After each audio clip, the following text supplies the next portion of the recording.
Hi everyone, it's Anita here, and I'm very excited to chat with you about today's topic, which is something that has been on my mind for quite some time, which is how to know when we are really improving our English conversation skills in English conversations with native English speakers.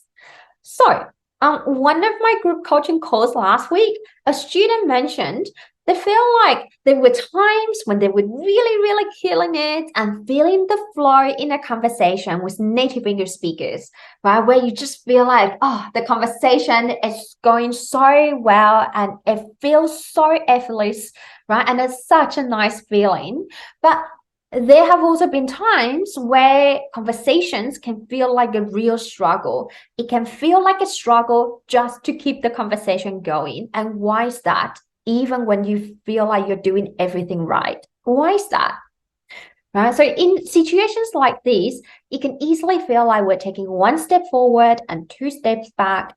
And it's a sentiment I believe many of us non-native English speakers can relate to. So, how do we know if we're really improving? Well, first of all, I believe we need to check in with ourselves first and ask ourselves this question. How are we really measuring our success and progress? What's our measurement of success? Right? It's an important question to ask ourselves because if today we're basing our success on external factors that are completely outside of our control, then we are not doing ourselves any favors. You see, we need to avoid giving our power away in conversations and instead focus on what we can control, which is ourselves. It's important to remember that not every conversation will be perfect because, at the end of the day, we're not machines or robots. We are human beings, and just in case you haven't noticed, other people are human beings as well. So perfection simply doesn't exist. And yes, sometimes we just don't vibe with certain people, or the people we're having conversations with may not have the best communication skills themselves, even if English is their first language, right? So if you think about it, even in our first language, we've all had conversations that simply didn't quite hit the mark. Maybe we couldn't find the right words to use. We didn't know the topic well enough. We were simply not interested in the topic, or we simply didn't want to continue the conversation for whatever reasons. So it happens, right? But when it's an English conversation or a conversation in our second language, we tend to see ourselves and our English as the problem. And then when we feel that way about ourselves as non-native English speakers, and when we feel that way about our English, it can feel like a very heavy burden to bear.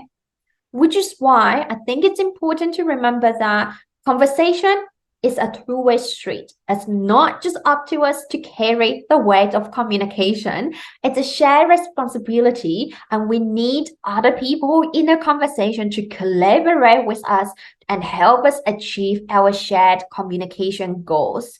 Other people in the conversation, they have just as much responsibility to engage in a conversation to make it as successful, pleasant, enjoyable, effective as possible, right? It's not a one-person job.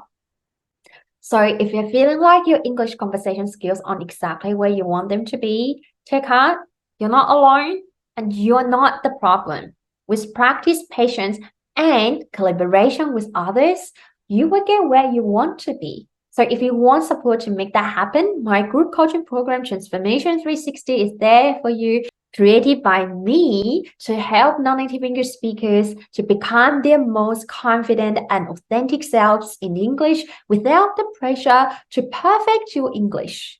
So you can make genuine connections and live the life you desire in English, professionally, socially, and personally, just as you would in your first language. So many students have joined and seen great results. And if you are interested in checking it out, I'll pop the link in the description box below. And so thank you so much for watching today's video. I hope you got something out of it, and I will see you in the next video. Bye.